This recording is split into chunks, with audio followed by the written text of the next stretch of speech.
하나님의 말씀은 누가복음 10장 17절에서 20절까지의 말씀입니다. 신약성경 110면쯤에 있습니다. 누가복음 10장 17절에서 20절까지의 말씀, 누가복음 10장 17절에서 20절까지의 말씀을 한 절씩 교독하겠습니다. 70인이 기뻐하며 돌아와 이르되 주여 주의 이름이면 귀신들도 우리에게 항복하더이다. 예수께서 이르시되 사탄이 하늘로부터 번개같이 떨어지는 것을 내가 보았노라. 내가 너희에게 뱀과 전갈을 밟으며 원수의 모든 능력을 제어할 권능을 주었으니 너희를 해칠 자가 결코 없으리라. 그러나 귀신들이 너희에게 항복하는 것으로 기뻐하지 말고 너희 이름이 하늘에 기록된 것으로 기뻐하라 하시니라. 아멘. 하나님께서 성도들의 삶에 은혜를 베푸시는 것 중에 하나님이 주시는 기쁨, 이 기쁨을 누린다는 것이 참 하나님의 너무나 크신 은혜인 것 같습니다. 성경이 말씀하시는 이 기쁨이라는 것이 무엇입니까? 믿음의 어떤 고백을 통해서 오는 열매, 어떤 감정적인 정서적인 열매가 바로 이 기쁨의 은혜인 것이죠. 우리가 인간적인 어떤 생각으로 기뻐한다 그러면 이게 조건적이고 어떤 상황적일 수 있습니다. 그러나 성경이 말하는 이 기쁨은 하나님이 베푸신 그 은혜의 객관적인 현실을 믿음으로 말미암아 그 믿음을 통해서 주어지는 소망, 그 소망이 넘치기 때문에 그것을 통해서 자연스럽게 사람의 정서와 감정 속에 일어나는 어떤 상황들, 현실들, 그런 것들이 이제 기쁨이다 이렇게 말씀하고 있는 것입니다. 그래서 사도 바울이 교회 공동체를 향하여서 기뻐하라 이렇게 명령할 때 이건 상당히 어떤 교회 공동체를 향한 선택과 결단의 명령이 되는 것입니다. 그러니까 감정적으로 현실적으로 뭔가 기뻐할 수 있는 상황이 되어서 기뻐하라 하는 것이 아니라 기뻐하는 그런 상황과 감정이 일어나지 않더라도 기쁨을 선택해라. 교회 공동체가 같이 모여서 예배하고 찬양할 때 기쁨을 고백해라. 그런 하나님의 그 은혜를 입술로, 마음으로, 의지적으로 선택하고 그것을 결정하고 그것을 선포하는 예배와 어떤 모임의 그런 공동체 안에서 그 하나님의 역사하심을 고백하고 찬양하는 그런 이 예배의 그 고백과 이 선포를 통해서 주어지는 것이 기쁨이다. 이렇게 바울이 말씀하고 있거든요. 그래서 여러분, 성도의 삶의 이 감정적인 것은 믿음에 근거하고 있는 것이죠. 우리가 믿음을 고백하는 이 의지적인 결단을 통해서 그 믿음의 열매를 통해서 이 기쁨의 은혜가 주어지는 것입니다. 이 신앙생활이 다 그런 거잖아요. 우리가 믿는다 하는데 이 믿는 것이 무작정 믿는 것입니까? 근거 없이 아무거나 믿는 게 아니죠. 믿음은 철저하게 하나님의 말씀에 약속에 근거한 것이지 않습니까? 그러니까 정서적인 감정적인 것은 의지적인 것에서 오는 열매고 의지적인 것은 객관적인 사실에서 오는 것이거든요. 그러니까 우리 신앙이 이렇게 붕 뜬 어떤 공허한 전혀 객관적인 어떤 진리에 근거하지 않은 그런 것이 아니라는 것입니다. 우리 신앙생활은 하나님의 그분의 존재와 그분의 진리의 말씀에 굳건하게 뿌리를 내리고 있기 때문에 내가 너희를 사랑한다, 내가 너희를 축복한다, 하나님의 영원한 축복이 예비되어 있다, 이런 하나님의 약속의 말씀이 있고 하나님 감사합니다, 믿습니다, 그렇게 믿음을 고백할 때 거기에서 이 기쁨이 충만하게 넘친다 이것입니다. 그러니까 여러분 우리의 상황과 현실만을 보면은 이게 기뻐할 수가 없어요. 그거는 굉장히 근거가 약한 것입니다. 그러나 하나님이 지금도 여러분들에게 약속하시는 축복의 말씀, 영원한 이 천국의 소망, 그런 것들을 지금도 하나님이 약속하시고 계시잖아요. 지금은 비록 현실은 어렵지만 더 잘 될 것이다. 앞으로 더 많은 하나님 은혜를 주실 것이다. 낙심하지 말아라. 이게 성경의 약속이잖아요, 여러분. 하나님의 말씀이거든요. 그러면 하나님, 지금은 조금 어려울 수 있을지라도 하나님이 앞으로 내 삶에 더 좋은 것을 주실 것을 믿습니다. 그리고 죽어서도 천국의 영원한 축복이 보장되어 있기 때문에 하나님, 소망이 넘치네요. 감사합니다. 기뻐합니다. 이게 성도의 여러분 기쁨의 열매인 것입니다. 그러니까 여러분 매일매일 기쁨을 선택하고 고백하는 여러분들의 삶이 되시기 바랍니다. 이 성경에 기뻐하라, 이게 여러분 이 헬라어에 보면은 이게 여러분 현재형이 있고 과거형이 있어요. 그러니까 이제 헬라어에서 직설법 보면은 이건 직설법을 현재형으로 쓰면은 이거는 시간적인 개념을 가지고 있습니다. 그런데 이 헬라어에서 직설법이 아니라 가정법 혹은 분사구문 이런 데 보면은 이게 현재형을 쓰느냐 과거형을 쓰느냐에 따라서 이거는 시간 개념을 나타내는 것이 아니라 행동의 반복이냐 이례적인 것이냐 이런 것을 나타냅니다. 그래서 약간 의미가 달라져요. 그래서 사도 바울이 기뻐하라 라고 얘기할 때 기뻐하라 이것은 과거가 형이 아니라 현재 명령형이 쓰여졌습니다. 그럼 이거 현재가 쓰였다는 것은 한 번만 기뻐하라는 얘기가 아니라 계속해서 반복해서 기뻐하라 이런 명령이에요. 그러니까 사도 바울이 기뻐하라 이런 것은 비록 우리의 상황이 기뻐할 수 없는 상황이 닥치고 감정적으로 그런 상황이 일어난다 해도 계속해서 그 기쁨을 고백하고 선택해라. 함께 모여서 같이 고백하고 그것을 선포하고 하나님의 약속을 다시 믿음으로 고백해라. 그러면 이 기쁨의 열매가 충만하게 넘칠 것이다 라는 성경의 약속의 말씀인 것입니다. 그러니까 우리 성도들이 이 세상을 살아가면서 자꾸 우리를 기뻐하지 못하게 만드는 상황들이 자꾸 닥치잖아요. 그러면 자꾸 모여야 되는 것입니다. 함께 모여서 예배 가운데 찬양 가운데 기쁨을 고백하는 공동체가 모여서 기쁨을 고백할 때 자꾸 이렇게 회복이 되는 것이죠.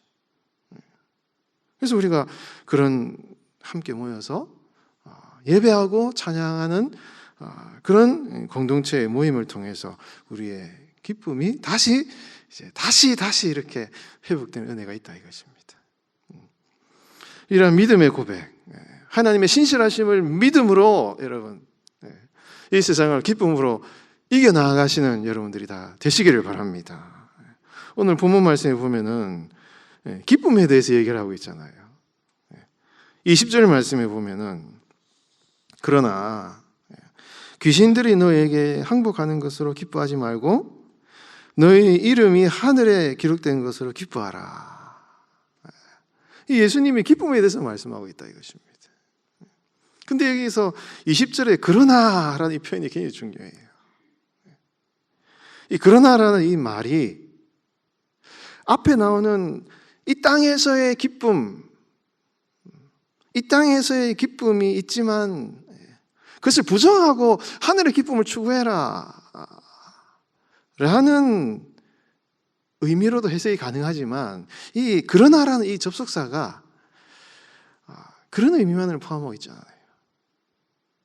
그러니까 이게 그러나라고 성경에 번역을 했지만 이 헬라어 접속사가 그러나라는 것을 통해서 앞 것을 부정하는 의미일 수도 있지만은 이게 그럼에도 불구하고라는 양보의 의미를 가지고 있어요.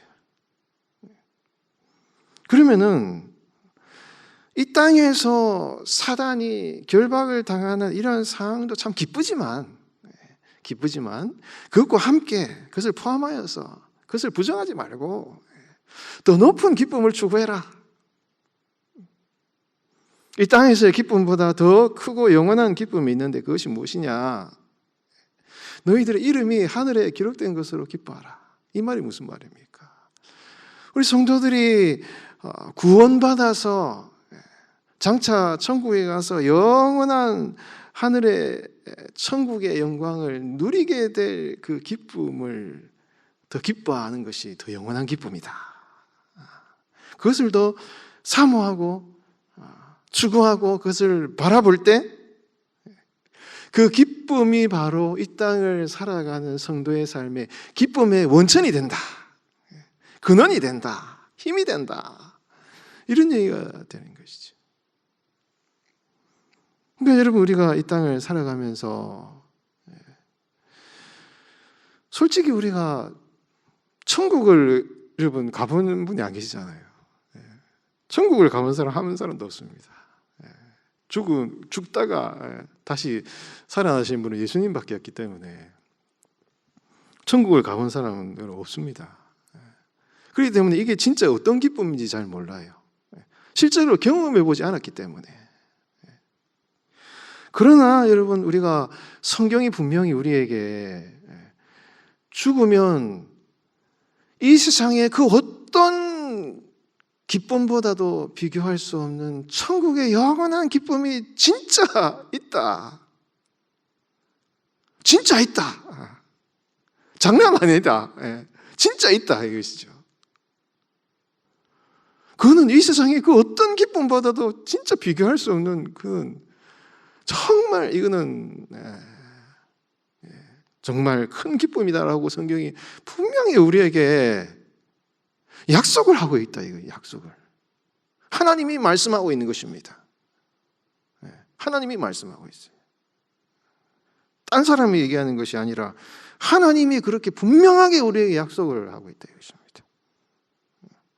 그러니까 우리가 그것을 경험하지 못했고 체험하지 못했고 느끼지 못했지만 그게 우리의 기쁨의 근거가 아니잖아요. 그건 조건적인 것이기 때문에. 그렇기 때문에 우리의 기쁨의 근원은 하나님의 그 신실하심과 하나님의 약속의 말씀에 근거한 것이기 때문에,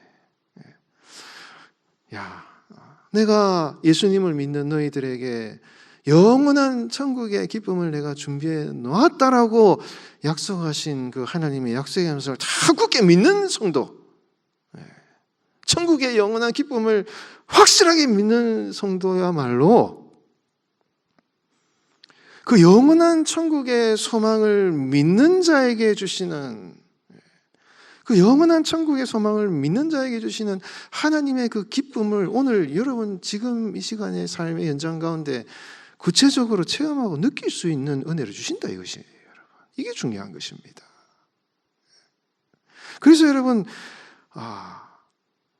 예수님을 믿는 자에게는 영원한 생명을 주신다 약속하시잖아요. 이 영원한 생명, 이 영원한 생명이라는 것이 뭡니까? 이 영원하다는 이 말이 성도의 육신적인 삶과 육신적인 죽음의 이후의 삶을 이렇게 하나로 연결시키는 단어가 영원하다라는 단어거든요. 하나님께서 영원한 생명을 허락하셨다라는 말은 천국의 그 영원한 기쁨, 축복을 오늘 성도들이 이 땅을 살아가면서도 현실적인 삶에서도 그것을 미리 맛보고 경험하고 체험하고 누리게 된다. 이게 영생의 축복이거든요, 여러분. 영원한 생명이거든요. 그러니까 여러분, 우리가 예수님을 믿고 살아가면은 그 천국의 영원한 그 기쁨과 평강을 이 땅에서도 여러분들이 이 현실을 살아가면서 누리고 경험하고 살아가는 그런 삶을 살아갈 수 있다라고 성경이 분명히 여러분 약속하고 있는 것입니다. 여러분, 지금 오늘 살아가는 여러분 삶의 현장에 어떠한 슬픔과 낙심과 고통의 조건들이 있으십니까? 이거를 여러분 어떻게 이거를 감당해야 되는 것입니까? 이거는 여러분 이걸 이길 수 있는 것은 믿음밖에 없어요. 하나님이 여러분들의 약속하신 이 영생의 약속을 믿는 믿음을 통해서 내가 나를 믿는 자에게는 생명을 허락하시겠다. 약속하신 하나님의 그 약속을 믿을 때 그 영생의 여러분 기쁨의 축복이 여러분 지금 삶에 주어진다 이것입니다. 그 믿음에서 이 기쁨의 여러분 축복의 풍성한 삶의 은혜들이 확 다 주어진다 이것이에요. 그러니까 여러분 그 믿음을 굳게 붙드시기 바랍니다. 여러분 이 땅에서 여러분 오늘 본문 말씀에 보면은 귀신들이 사탄이 하늘에서 땅으로 떨어지는 것을 보았다. 예수님께서 이 땅에 공생의 사역을 시작하시면서 하나님의 나라가 이미 너에게 임했다. 여러분 하나님의 나라, 귀신들이 하늘에서 떨어지는 것은 예수님이 그분의 사역을 시작하시면부터 이 하나님 나라가 임했거든요. 그러니까 제자들이 복음을 전하면서 사탄 마귀가 하늘에서 떨어지는 걸, 하나님 나라가 임하는 걸 이제 본 겁니다. 그러니까 이게 영적인 걸 말하는 것이잖아요.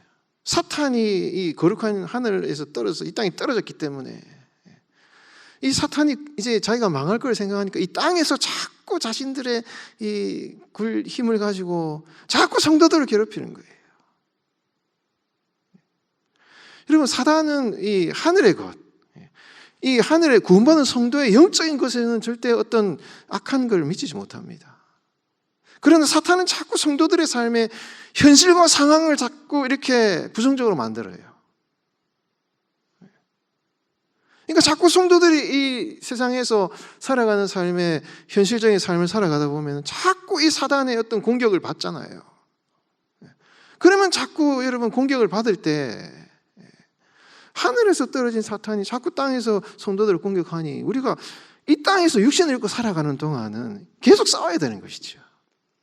싸워야 되는 것입니다. 어떻게 싸우느냐? 하나님의 그 여러분 권세를 여러분 그 권세를 믿고 확신하면서 그 사탄을 이길 수 있는 그런 권능을 하나님께서 여러분들에게 다 주셨다. 이건 뭐 목회자만 준 게 아니라 뭐 귀신을 쫓아내는 뭐 사람들에게만 주신 것이 아니라 다 예수님 믿는 사람들에게 다 하나님이 주셨다 이것입니다. 그러니까 이 현실과 상황을 자꾸 어렵게 만드는 이 사탄을 이길 수 있는 하나님의 그 권세를 가지고 이 상황들을 여러분들을 괴롭히는 낙심하게 하고 힘들게 만드는 그 상황들을 믿음으로 확 이겨나가는 여러분, 정복해 나가는 자꾸 상황이 여러분 힘들게 만들잖아요. 그럼 그럴 때 여러분 그 상황과 현실을 변화시키시는 하나님의 권능과 능력을 붙들고 믿음으로 고백함으로 그 상황들을 돌파해 나가는 것이 여러분 성도의 여러분 신앙생활이 되는 것입니다. 그게 여러분 세상에 믿음으로 요한에서 보면 믿음으로 세상을 이긴다는 표현이 그런 표현이잖아요.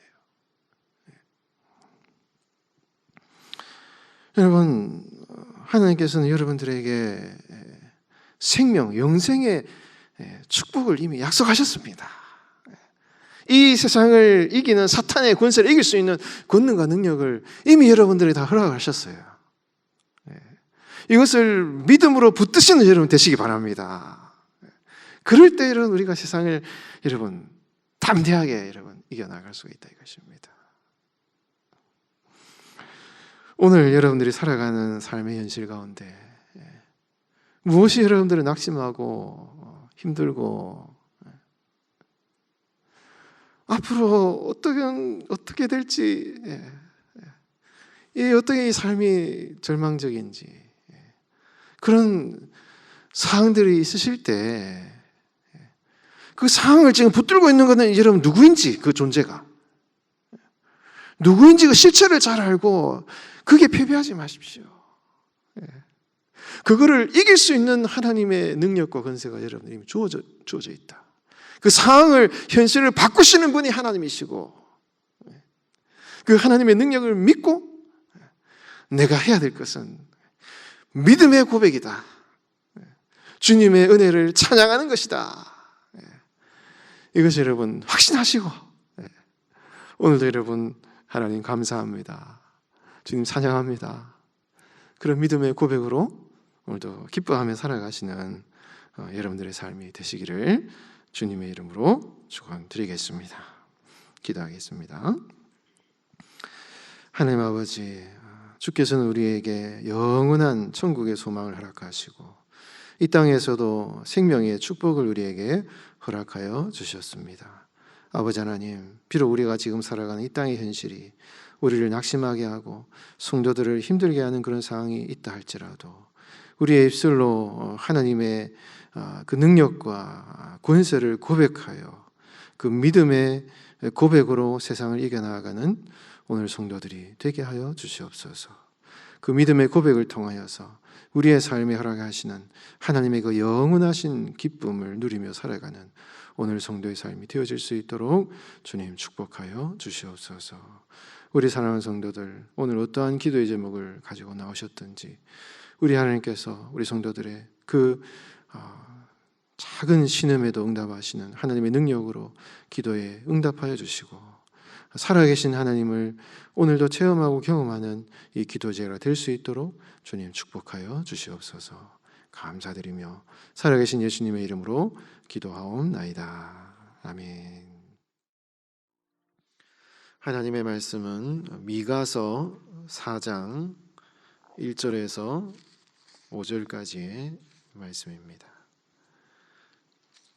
미가서 4장 1절에서 5절까지의 말씀, 구약성경 1293면쯤에 있습니다. 미가서 4장 1절에서 5절까지의 말씀,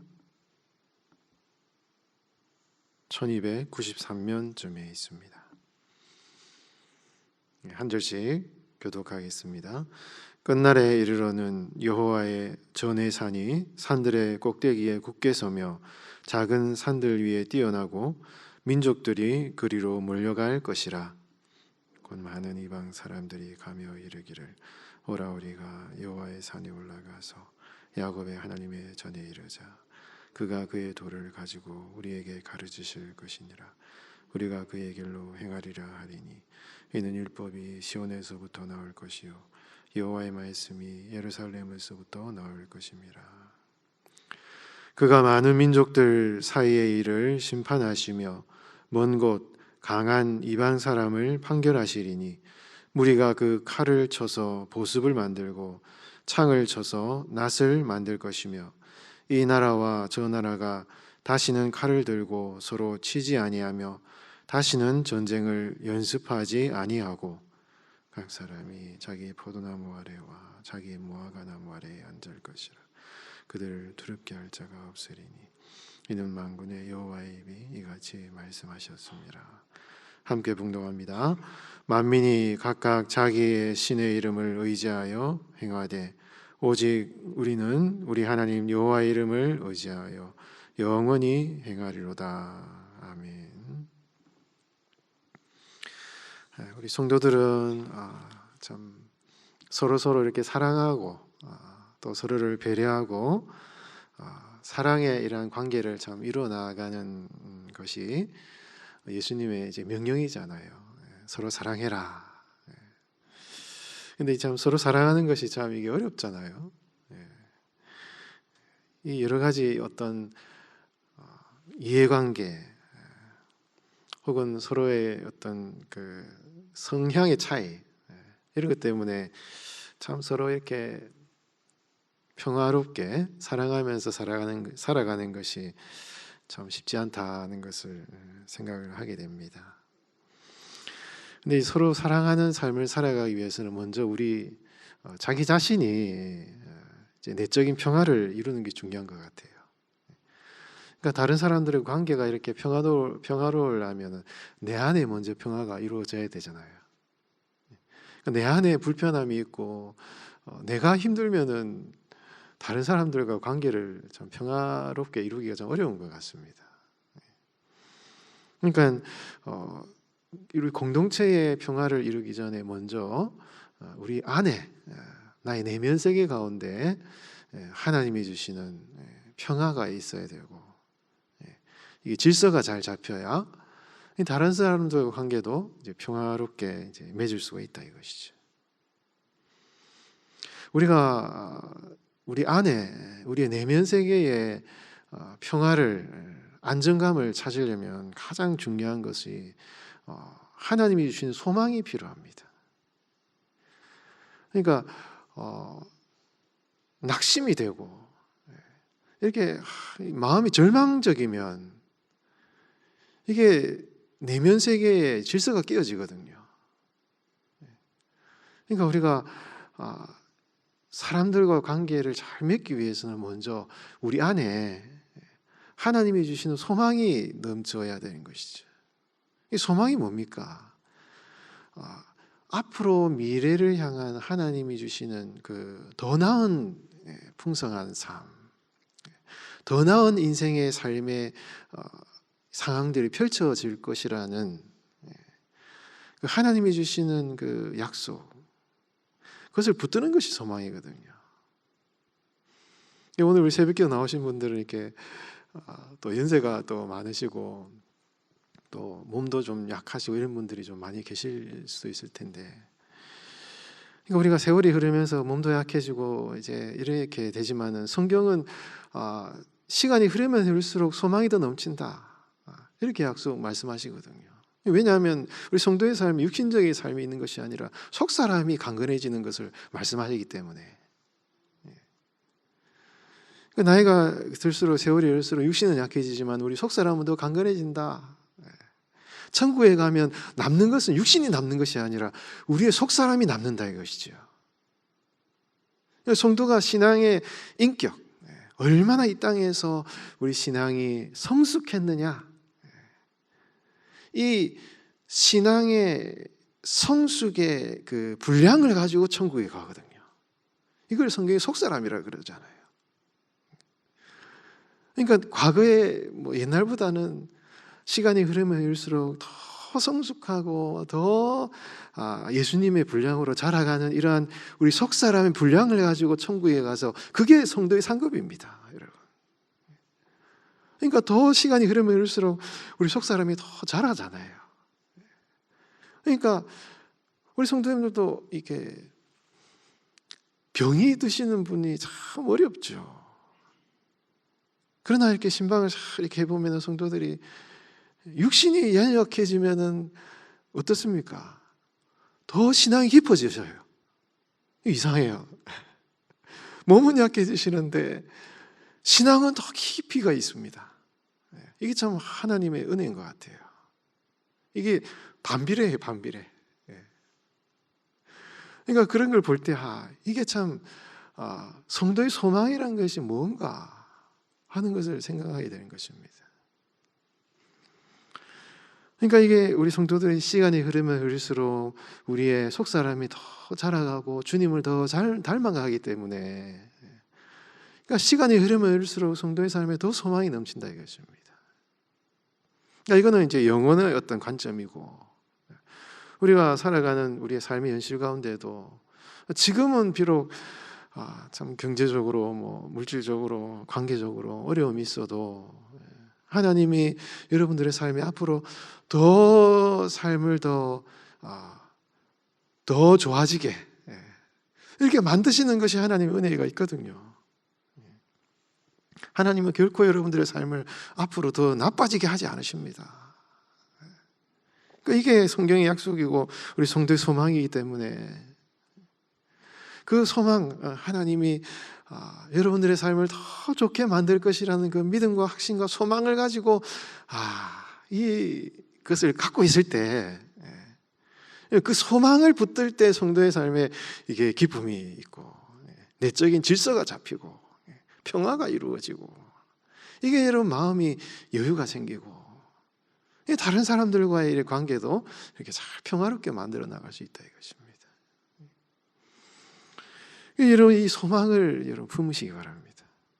하나님이 주신 소망을 마음에 확신하시기 바라요, 여러분.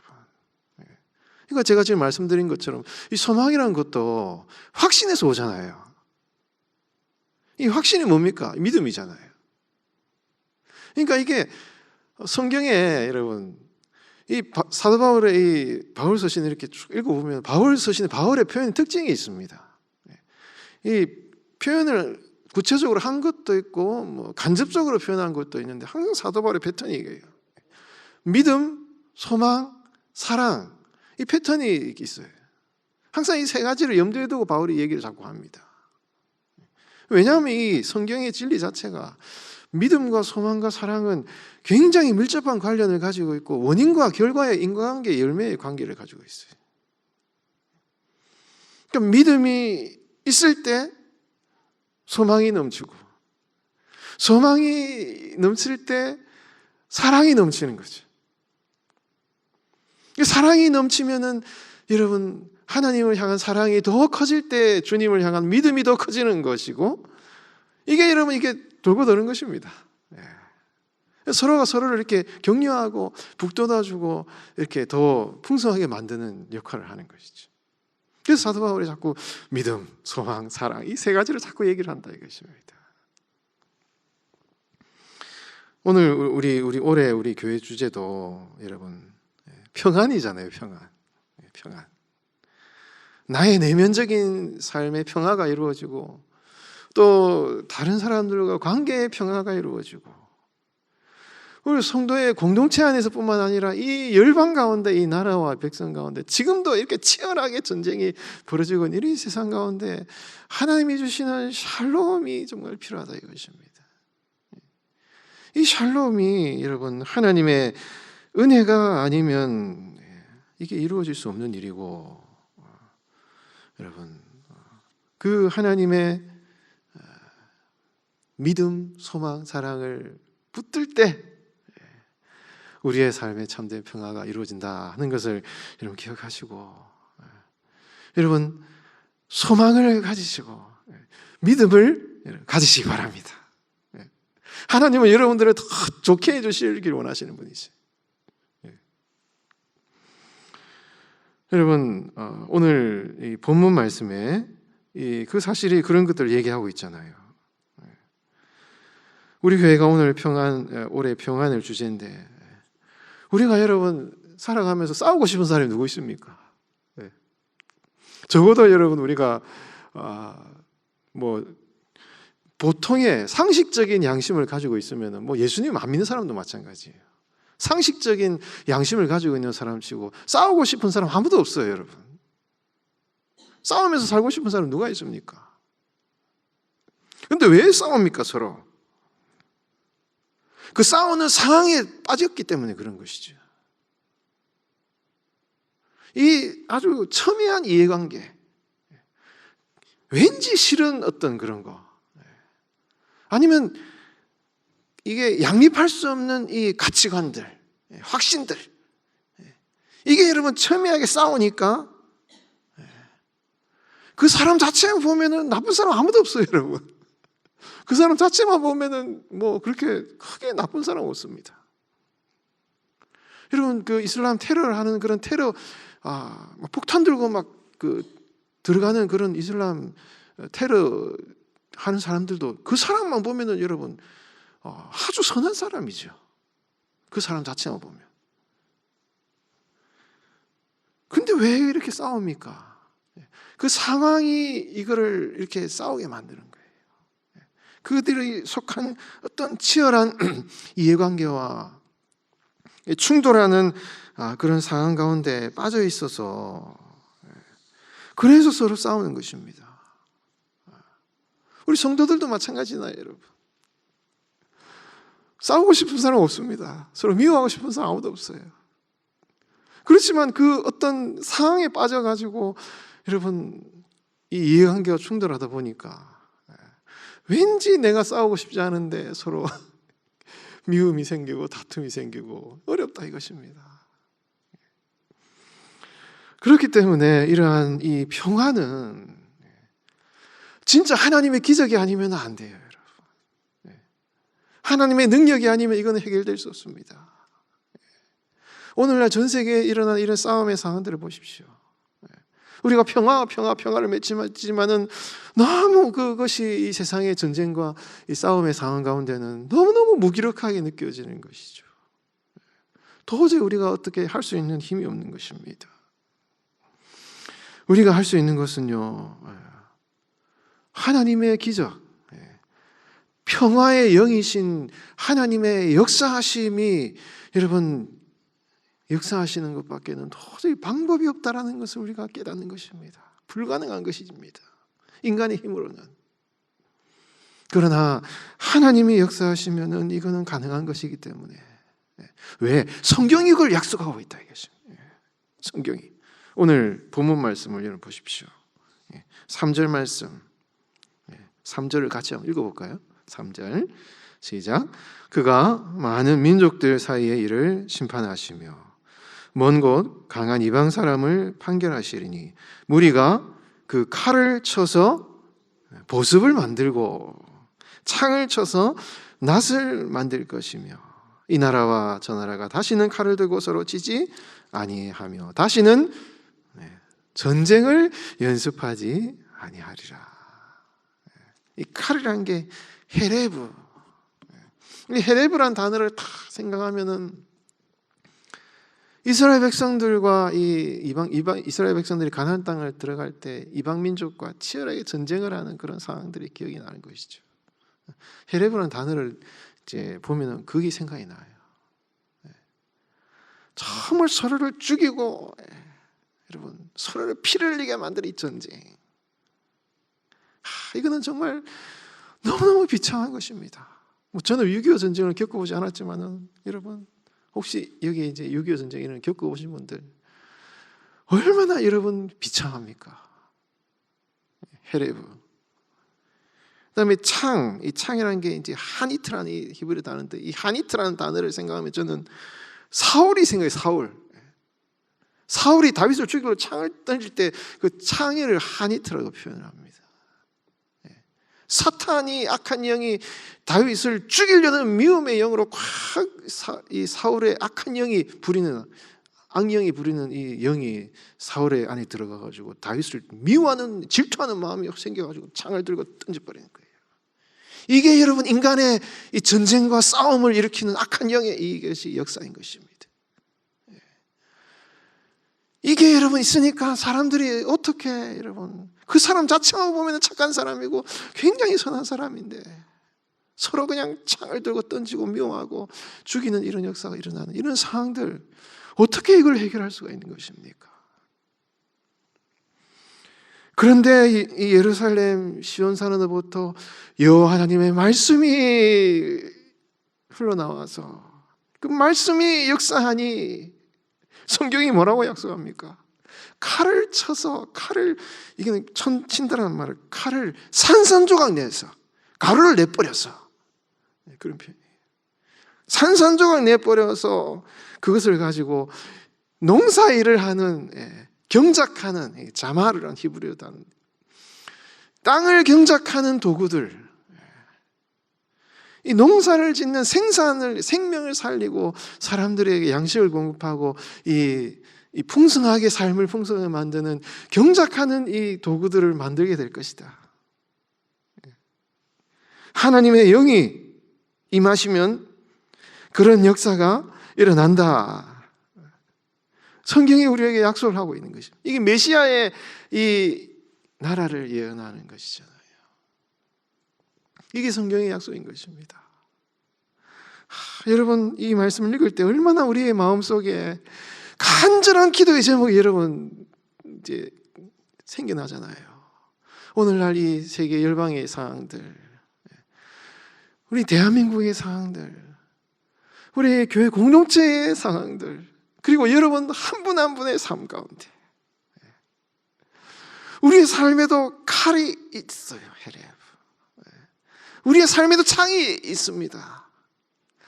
이거는 우리의 힘으로 어떻게 깨뜨리고 부숴버릴 수 없는 이런 심각한 이러한 우리의 삶을 찌르고 내 삶을 찌르고 서로를 찌르고 서로를 상처 주게 하는 이러한 칼과 창의 이러한 것들이 도사리고 있다 이것이. 이게 우리 힘으로 어떻게 깨뜨려 버릴 수가 없는 것입니다. 그런데 하나님 하나님의 영, 주님의 말씀이 이 하나님의 메시아의 역사, 평강의 영이신 성령께서 우리의 삶에 임하실 때 여러분들의 삶에 있는 그런 이래 찌르는 칼과 창을 깨뜨리고 부숴버리는 하나님의 기적의 역사가 일어난다라고 성경이 우리에게 약속을 하고 있는 것입니다. 그게 다 깨뜨려져야 하나님이 역사하셔야, 하나님이 도와주셔야, 하나님이 은혜를 베풀어 주셔야 우리의 삶에 있는 이런 나의 내면 세계, 우리 가정에, 우리의 공동체, 이 나라, 이 민족과 열방 가운데 있는 하나님의 나라, 평화의 나라가 임하신다 하는 것을 말씀하고 있기 때문에 여러분 이 말씀을 읽으실 때 여러분 간절히 기도하시는 이 시간 되시기 바랍니다. 나는 원하지 않는데, 나는 정말 이거를 이렇게 되기를 원하지 않는데, 어쩔 수 없는 이러한 상황들, 관계들, 충돌하는 이해관계들, 이런 것들을 하나님이 변화시켜 주실 수 있도록 하나님이 역사하셔서 기적을 일으키셔서 주님의 평화를 여러분들의 삶에 임하시게 하실 수 있도록 하나님 도와주세요. 주님의 평화가 임하게 해주세요. 여러분, 그렇게 기도하시는 이 시간 되시기 바랍니다.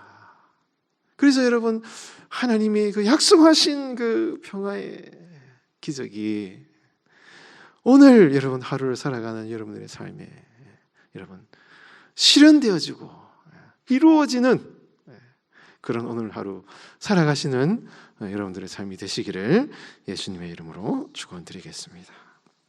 기도하겠습니다.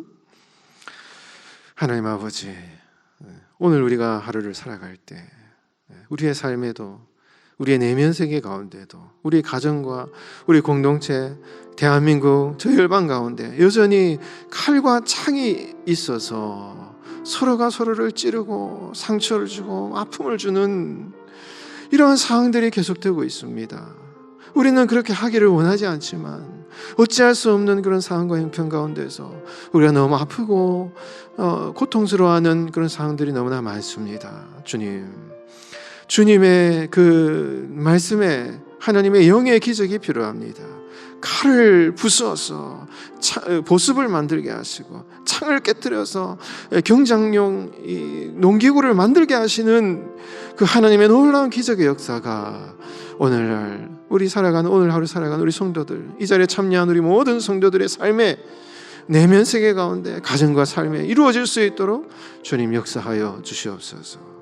오늘 올해 우리 교회의 표처럼 우리 성도들의 삶에 하나님이 주시는 참된 샬롬이 임하는 그 기적의 역사가 이루어지는 우리 성도들의 삶이 되게 하여 주시옵소서. 이 아침에도 우리 성도들 상처난 심령, 고통당하는 마음으로 이 새벽 자리에 나왔습니다. 주여, 우리 성도들 한 분 한 분 주님 몸과 마음을 어루만져 주시고 주님 평화의 영이신 성령께서 우리 성도들을 위로하여 주시고 주님 역사하시는 그 하나님의 평안의 품 안에서 다시 한번 소망을 얻고 오늘 하루를 나아갈 수 있는 복된 이 새벽 시간 되어질 수 있도록 주님 축복하여 주시옵소서. 감사드리며 살아계신 예수님의 이름으로 간절히 기도하옵나이다. 아멘. 하나님의 말씀은 야고보서 1장 18절에서 21절까지의 말씀, 우리 21절까지의 말씀입니다. 야고보서 1장 18절에서 21절까지의 말씀, 신약성경 371면쯤에 있습니다. 야고보서 1장 18절에서 21절까지의 말씀, 한 절씩 교독합니다. 그가 그 피조물 중에 우리로 한 첫 열매가 되게 하시려고 자기의 뜻을 따라 진리의 말씀으로 우리를 낳으셨느니라. 내 사랑하는 형제들아, 너희가 알지니 사람마다 듣기는 속히 하고 말하기는 더디하며 성내기도 더디하라. 사람이 성내는 것이 하나님의 의를 이루지 못함이라. 그러므로 모든 더러운 것과 넘치는 악을 내버리고 너희 영혼을 능히 구원할 바 마음에 심어진 말씀을 온유함으로 받으라. 아멘. 우리 하나님께서 우리 성도들의 삶에 여러 가지 많은 은혜를 주시지만 그 중에서도 우리 성도의 삶의 연약한 부분을 고치시고 치유하시는 이 여호와 라파, 치유하시는 그 하나님의 은혜가 참 중요한 것 같습니다. 왜냐하면 우리 성도들의 삶이 죄로 인하여서 영적으로나 육신적으로나 이 죄로 인하여서 깨어진 부분이 많잖아요. 하나님의 형상이 파괴되고 또 영육 간에 이런 상처와 아픔이 많은 것이 사람의 어떤 죄악된 존재이기 때문에 그런 구원의 하나님의 은혜는 우리 깨어진 우리의 상한 우리의 몸과 마음을 회복시키시는 그런 은혜가 참 귀한 것 같습니다. 특별히 우리 성도들의 신앙생활에서 이 정서적인 이 깨어짐, 정서적인 연약함 이런 것을 하나님이 이제 고치시는 은혜가 참 귀한 것 같아요. 이 성경에 나오는 인물들을 보면은 그들이 많은 고난을 당하는데 좀 어려움을 많이 겪잖아요. 근데 왜 그런 어려움을 당하느냐? 대부분이 보면은 그들의 정서적인 연약함에서 옵니다. 아브라함, 이삭, 야곱, 요셉 그들의 가정사를 보면 이 사람이 왜 이렇게 어려운 인생의 고난을 당하는지 모세나 사울이나 다윗이나 다 이렇게 연약함이 있어요. 정서적인 연약함이 있습니다. 자존감이 약하고 버림당하고 소외당하고 사랑받지 못하고 깨어진 형상이 있는 거죠.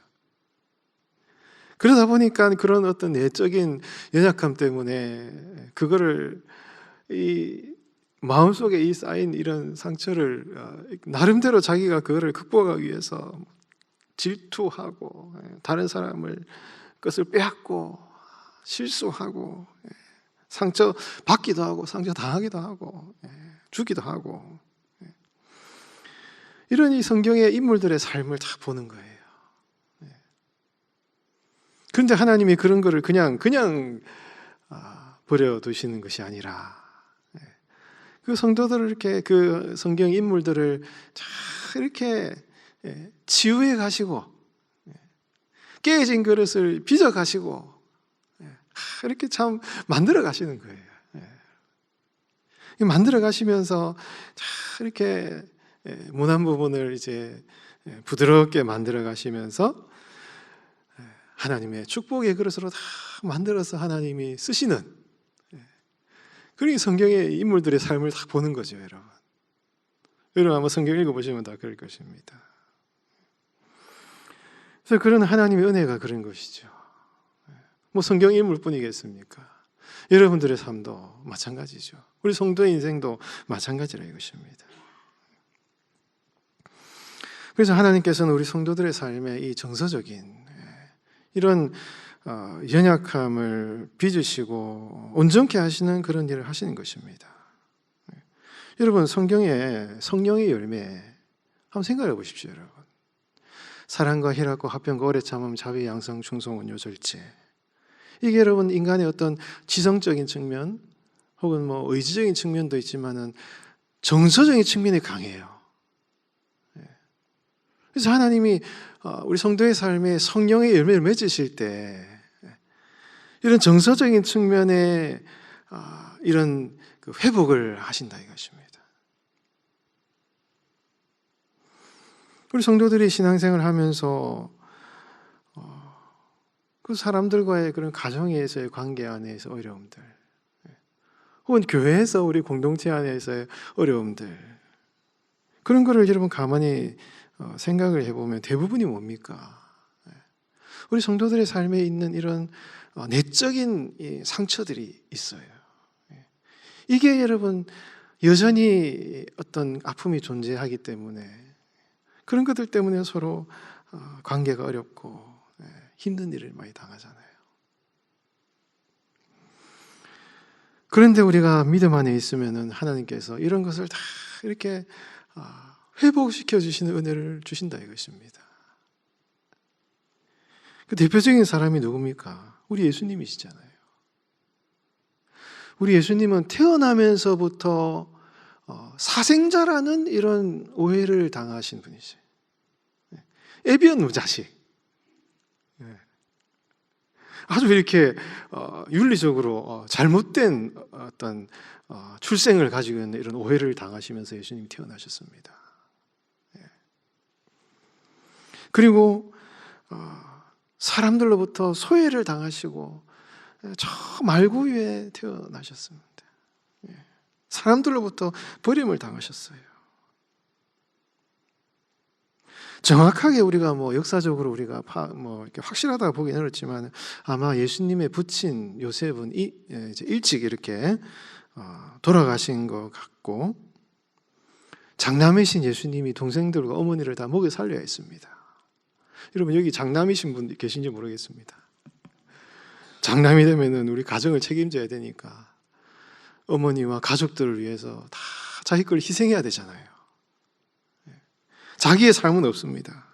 다른 사람을 먹여 살려야 됩니다. 그러니까 예수님은 이렇게 그 삶의 어떤 인간적인 조건을 보면은 굉장히 많은 상처와 결함을 가지고 있을 수 있는 상황과 환경에 처했던 분이 예수님이시라는 것입니다. 그런데 예수님은 하나님의 아들이시고 성령으로 충만한 분이시기 때문에 예수님의 성품의 특징이 뭡니까?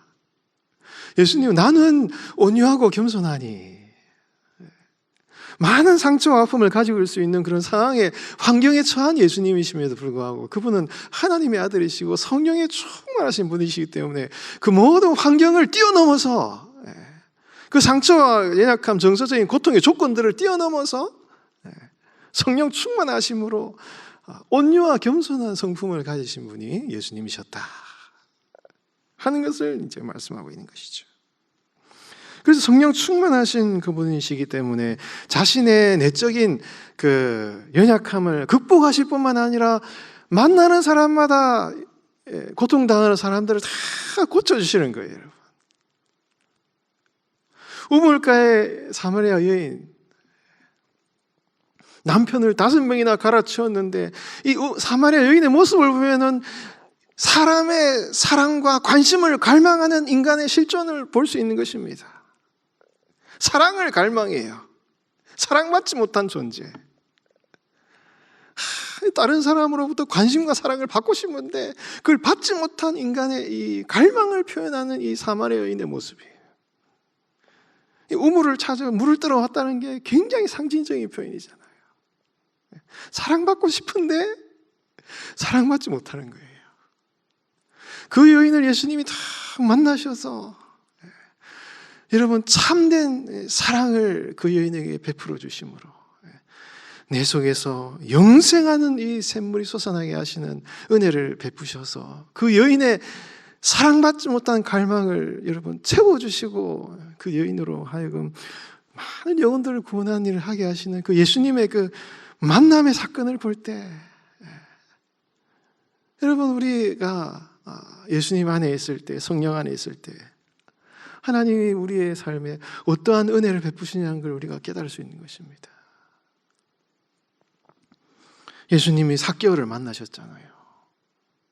삭개오는 키가 작고 볼품이 없고 사람들로부터 따돌림을 당했기 때문에 여러분 그 따돌림 당하는 그 삶을 보상받기 위해서 치열하게 여러분 돈을 버는 뭔가 내가 정서적으로 갈급함이 있기 때문에 채워지지 않는 이런 것을 보상받으려고 어떻게든지 여러분 이거를 갈취하고 취하려고 그러고 성공에 여러분 목말라 하는 이 삭개오의 모습이 여러분 우리의 연약한 인간의 모습을 상징하고 있습니다. 뭔가 이런 채워지지 못한 정서적인 갈망으로 인하여서 성공을 향하여서 끊임없이 질주해가는 인간의 모습이에요. 이게 삭개오의 모습인 것입니다.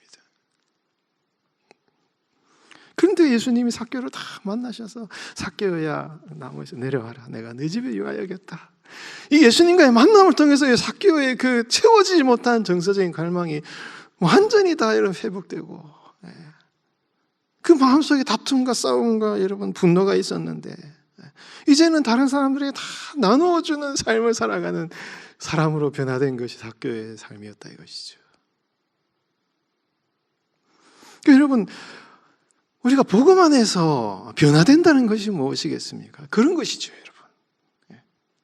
우리의 내면적인 정서적인 이러한 깊은 갈망과 상처와 아픔이 치유되는 이러한 은혜를 우리 성도들에게 주신다 이것입니다.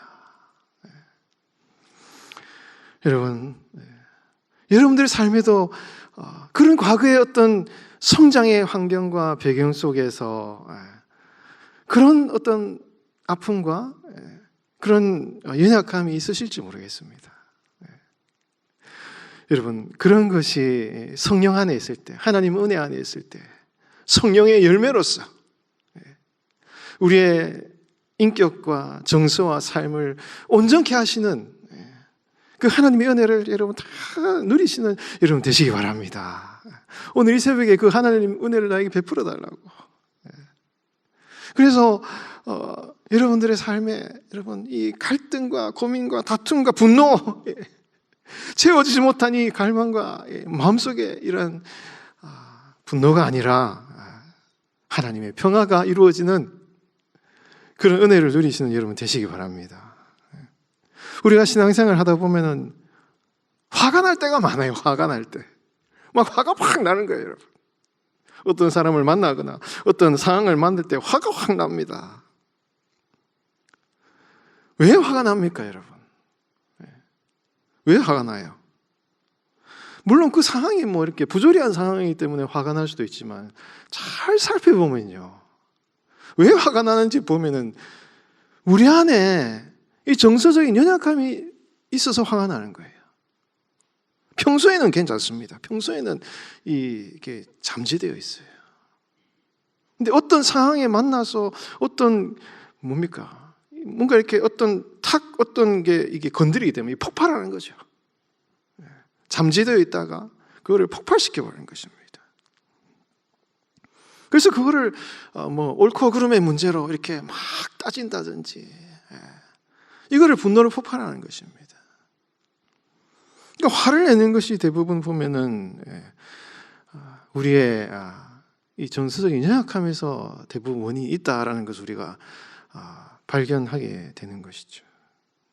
만약에 이거를 갖다 우리가 여러분 성경에서 여러분 성내지 말라 화를 내는 것이 하나님의 의를 이루지 못한다 이렇게 성경이 말씀하니까 화내지 말아야지, 화를 참아야지. 이렇게 하면은 여러분 화가 참아집니까, 여러분? 화가 안 참아져요. 오히려 여러분 그것을 꽉 억누르면 이게 억누를수록 이게 폭발하는 것이에요, 여러분. 그래서 이 성도의 삶의 화라는 것은 이거는 억압시켜서는 안 되는 것입니다.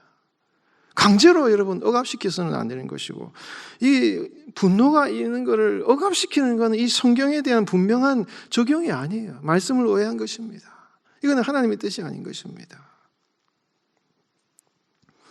왜냐하면 여러분 성경에는 이 분노, 화, 이 말이 하나님에게도 적용이 되고 있어요. 여러분 성경에 이스라엘 백성들이 죄를 지었기 때문에 하나님께서 분노하셨다 이런 표현이 아주 자주 나옵니다. 그리고 예수님께서도 성전에 들어가셨을 때 성전에서 장사하는 사람들이 성전을 장사하는 사람들 보고 상을 엎으시면서 물론 표현이 직접적으로 나오지 않지만 예수님도 아마 화를 확 내신 것 같은 그런 그 모습이 나오잖아요. 그러니까 화를 하는 게 나옵니다.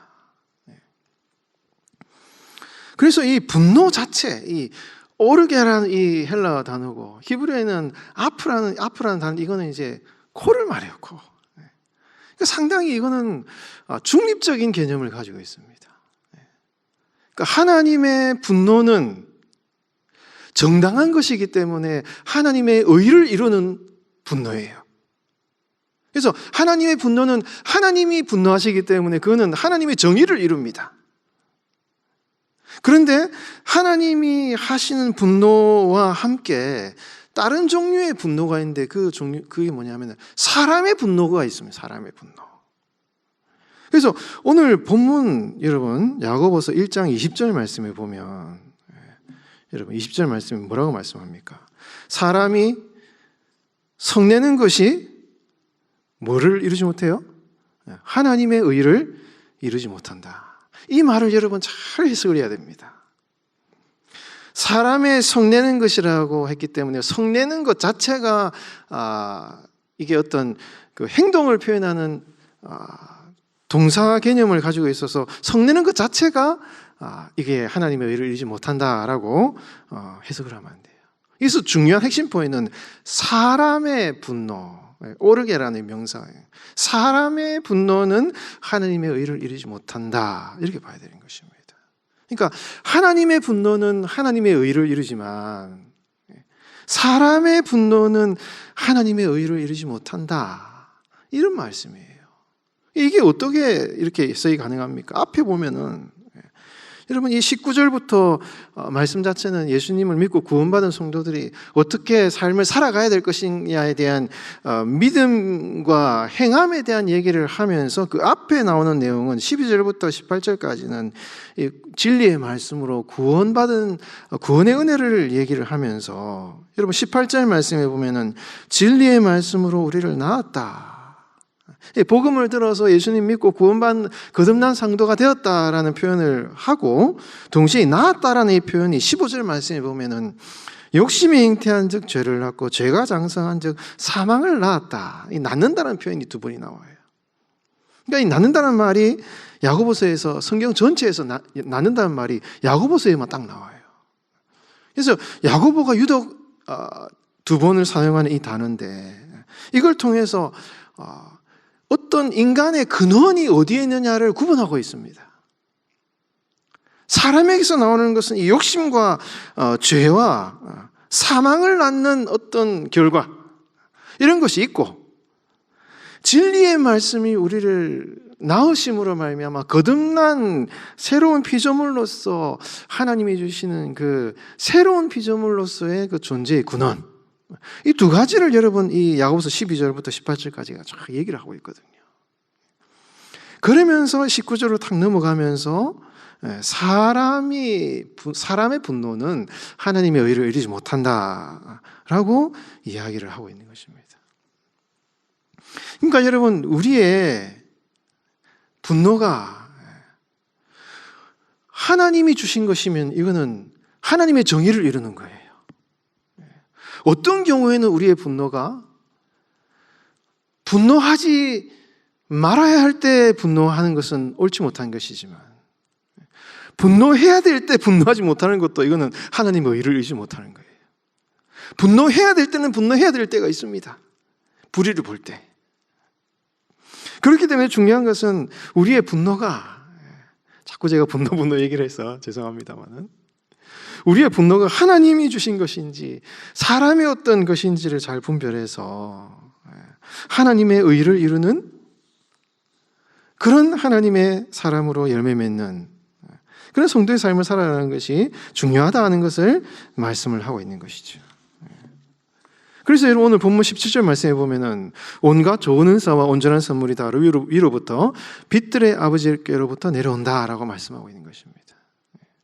그러니까 모든 좋은 것이 하나님으로부터 오기 때문에 설령 우리가 분노하고 화를 내는 것이 이것이 분노 자체라고 할 수 있을지 모르지만 그것이 하나님으로부터 오는 것이면 그것은 우리의 삶에 긍정적인 효과가 있는 것이고 하나님의 의를 이루는 것이고 또한 주님의 도구로 쓰임받는 것이다.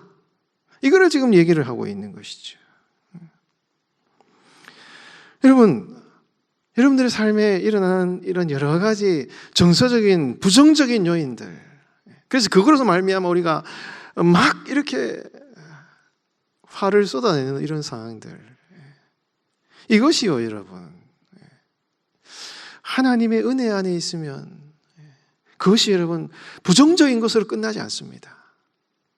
하나님의 쓰임받는 하나님의 도구로, 하나님의 의를 이루는 하나님의 도구로 쓰임받는다 이것이에요.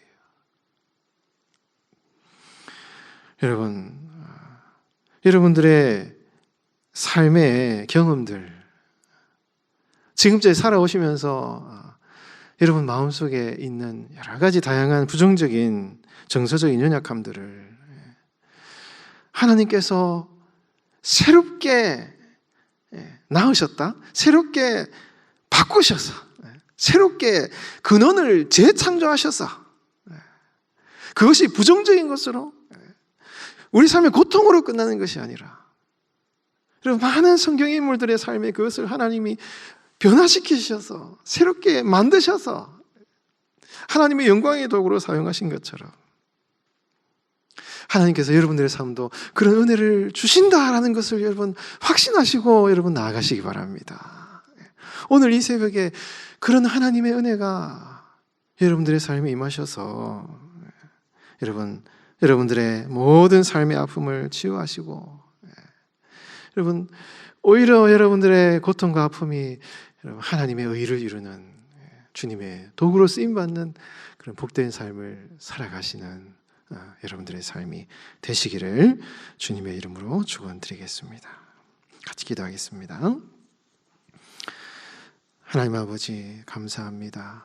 우리가 이 공동체 안에서, 때로는 가정에서, 직장에서 우리의 정서적인 상처와 연약함으로 인하여서 때로는 상처를 주기도 하고 상처를 받기도 하는 그런 우리의 상황에 있을 때가 많습니다. 주님, 그러나 우리의 삶의 모든 아픔도 연약함도 고치시고 새롭게 하셔서 주님의 영광을 나타내는데 우리를 사용하시는 그 하나님의 은혜가 있음을 주님 믿습니다. 우리 사랑하는 성도들, 그 하나님의 치유하신 은혜 안에서 다시 한번 새롭게 되어서 우리의 분노마저도, 우리의 연약함마저도, 우리의 정서적인 고통마저도 하나님의 영광의 도구로 쓰시는 그 하나님의 놀라운 은혜 안에서 우리 성도들 새 힘을 얻고 주님의 치유하심 가운데 오늘도 살아가는 우리 성도들의 삶이 되어질 수 있도록 주님 축복하여 주시옵소서. 아버지 하나님, 우리의 오늘 하루의 삶을 주께 올려드립니다. 우리가 만나는 사람들, 우리가 함께 생활하는 우리 모든 관계 안에 있는 모든 사람들과의 그런 만남 속에서 그리스도의 향기를 바라게 하시고, 우리가 주의 성령의 열매를 맺어서 사랑과 온유와 화평과 겸손과 자비와 충성과 형성을 이루어 나아가는 우리 성도들의 삶이 되어질 수 있도록 이 시간 축복하여 주시옵소서. 이 새벽에 나온 우리 성도들의 모든 기도를 주님 들어 응답하여 주시고, 우리의 작은 신음소리도 들으시는 그 하나님의 응답의 축복을 누리는 복된 한 날이 되게 하여 주시옵소서. 감사드리며 살아계신 예수님의 이름으로 기도하옵나이다. 아멘. 하나님의 말씀은 에스더 2장 3절에서 4절까지의 말씀과 2장 12절부터 17절까지의 말씀입니다. 에스더서 2장 3절에서 4절까지의 말씀과 12절에서 17절까지의 말씀입니다. 구약성경 751면쯤에 있습니다. 에스더 2장 3절에서 4절까지의 말씀과 12절에서 17절까지의 말씀 한 절씩 교독하겠습니다. 전국 각 지방에 관리를 명령하여 아리따운 처녀를 다 도성 수산으로 모아 후궁으로 들여 궁녀를 주관하는 내시 해계의 손에 맡겨 그 몸을 정결하게 하는 물품을 주게 하시고 왕의 눈에 아름다운 처녀를 와시지 대신 왕으로 삼으소서 하니 왕이 그 말을 좋게 여겨 그대로 행하니라. 12절입니다. 처녀마다 차례대로 아하수에로 왕에게 나아가기 전에 여자에 대하여 정한 규례대로 12달 동안을 행하되 6달은 모략 기름을 쓰고 6달은 향품과 여자에게 쓰는 다른 물품을 써서 몸을 정결하게 하는 기한을 마치며 처녀가 왕에게 나아갈 때에는 그가 구하는 것을 다 주어 후궁에서 왕궁으로 가지고 가게 하고 저녁이면 갔다가 아침에는 둘째 후궁으로 돌아와서 비빈을 주관하는 넷이 사하스가스의 수하에 속하고 왕이 그를 기뻐하여 그의 이름을 부르지 아니하면 다시 왕에게 나아가지 못하더라. 모르드게의 삼촌 아비하일의 딸 곧 모르드게가 자기의 딸같이 양육하는 에스더가 차례대로 왕에게 나아갈 때 궁녀를 주관하는 넷이 헤게가 정한 것 외에는 다른 것을 구하지 아니하였으나 모든 보는 자에게 사랑을 받더라. 아하수에로 왕의 제7년 10월 곧 데벨월에 에스더가 왕궁에 인도되어 들어가서 왕 앞에 나가니 왕이 모든 여자보다 에스더를 더 사랑하므로 그가 모든 처녀보다 왕 앞에 더 은총을 얻은지라. 왕이 그의 머리 위에 관을 씌우고 와시디를 대신하여 왕으로 삼은 후에. 아멘.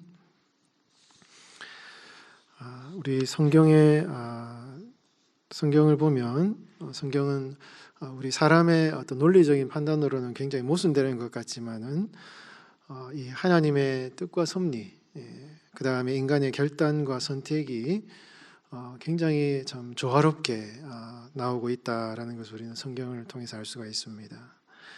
어떤 성경에는 하나님의 섭리와 뜻을 강조하고 있죠. 사람의 어떤 결정과 판단에 상관없이 하나님께서 전적인 주권으로 그분의 일을 행하시는 그런 것이 이제 강조되기도 하고, 때로는 사람의 선택과 결정에 따라서 하나님이 일하시는 그러한 이야기도 성경에 나옵니다. 이게 우리의 논리적인 인간의 생각으로는 양립할 수 없는 이제 논리적인 이제 아이러니인데요. 그러나 성경은 이것이 굉장히 조화롭게 묘사가 되어 있습니다. 어느 하나도 무시하지 않고 서로가 서로를 이렇게 조화롭게 만드는 그런 내용들이 성경에 나온다 이것이죠. 오늘 에스더서가 바로 그런 사실들을 말씀하고 있습니다. 이 멸망당할 위기에 처한 이 유대인들을 하나님께서 어떻게 그분의 뜻과 섭리 가운데서 참 절묘하게 하나님이 이스라엘 백성 유대인들을 보호하고 계시는가, 그리고 그 하나님의 섭리 안에서 어떻게 사람들이 결단하고 선택함으로 그 결단과 헌신을 통해서 하나님이 이제 역사하시는지, 이거죠. 여러분, 에스더가 4장 16절 말씀에 죽으면 죽으리다라는 그 에스더의 그 정말 금시하는 그 결단이 있잖아요. 이게 여러분 에스더서의 전체적인 이 사건 가운데 아주 중심을 탁 잡고 있는데, 그 에스더의 결단 가운데 하나님이 어떻게 주변 사람들의 마음을 움직이시고, 이거는 사람으로 어떻게 할 수 없잖아요. 그 당시 절대 권력자인 아하수에로 왕의 마음을 움직이시고 또 신하들의 그 견해들을 움직이시는 하나님의 그 섭리가, 이거는 에스더나 뭐 한 개인의 사람으로는 할 수가 없는 것인데, 하나님이 그것을 이렇게 하나님의 섭리 계획 가운데 이걸 잘 움직여 나가시는가, 권력자의 마음을 움직여 나가시는가, 하나님의 섭리가 어떻게 진행되고 있는가, 이런 것을 이제 성경이 보여주고 있기 때문에 에스더서를 기록하시고 오늘 우리 에스더를 읽는 성도들에게 하나님이 이 말씀을 탁 주실 때, 여러분, 이게 그냥 과거의 먼 이야기가 아니라 오늘 여러분들의 삶에도 동일한 하나님의 역사하심이 있다 하는 것을 우리에게 약속하시는 거지 않습니까? 그러니까 이런 하나님의 섭리는 동일하게 여러분들의 삶에도 동일하게 역사를 하고 계셔요. 하나님은 지금도 에스더가 모르드게가 알지 못하는 그런 모르죠. 하나님이 어떻게 역사하시는지 에스더가 모르드게 모릅니다. 그러나 하나님은 계속 일하고 계시잖아요. 마찬가지인 것입니다. 여러분들이 기도하고 참 이렇게 하나님을 의지하는데 하나님이 잘 보이지 않아요. 하나님이 내 기도 응답하시는가? 진짜 일하고 계신가? 참 답답할 때 많습니다. 그러나 그는 우리들 생각이고 내 생각이지. 하나님은 우리의 보이지 않는 영역에서, 경험할 수 없는 영역에서 하나님은 여전히 어떻게 하셔요? 일하고 계신다 이것입니다. 에스더서가 그것을 말씀하고 있는 것입니다. 하나님의 일하시면 결코 멈춰지는 순간이 없다 이것이죠. 이거를 성경이 우리에게 말씀하고 있기 때문에 우리가 이 말씀을 굳게 붙들고, 하나님은 지금도 일하고 계시는구나, 내가 모르는 영역에서 내 기도를 응답하시기 위해서 여전히 하나님은 역사하고 계신다 하는 것을 여러분 굳게 믿으시고 이게 말씀을 붙드는 거잖아요, 여러분. 이 하나님의 역사하심을 믿고 여러분 믿음으로 나아가시기 바랍니다. 하나님은 절대 침묵하고 계시는 분이 아니셔요. 하나님은 지금도 일하고 계십니다. 뭔가 내 힘으로 선택하고 결단할 수 있으면은 여러분 최선을 다할 수 있지만 우리 삶의 많은 부분이 우리의 힘으로는 할 수 없는 많은 영역들이 많이 있지 않습니까? 그거는 여러분 하나님이 일하시는 시간이에요. 하나님이 역사하시는 시간이에요. 우리가 여러분 매일의 묵상에서 욥기를 묵상하고 있는데 욥기에 보면 욥이 뭐라고 얘기합니까? 앞으로 가도 주님이 하나님이 보이지 않고, 뒤로 가도 하나님이 안 보이고, 왼쪽으로 가도 안 계시고 오른쪽으로 가도 보일 수 없구나, 볼 수 없구나. 정말 하나님이 보이지 않는 거예요. 오늘 성도들의 마음을 욥이 표현하고 있는 것입니다. 이렇게 주님을 붙들고 의지하는데, 하나님을 의지하는데, 하나님 왜 이렇게 하나님의 일하심이 나에게는 보이지 않는 것입니까? 왜 하나님이 침묵하고 계시는 것 같습니까? 이런 마음이 들잖아요. 그런데 여러분, 욥이 그러나 내가 가는 길을 그가 아시나니 그가 나를 단련하신 후에는 내가 순금같이 되어 나오리라. 여러분, 하나님이 안 보이시는 그 순간은 하나님이 일하지 않는 것이 아니라 우리를 정금같이 빚어가시는 시간인 거예요. 아무 일도 일어나지 않는 시간이 아닌 것입니다. 하나님도 일하시고 뭔가 하나님도 일하고 계신 거예요.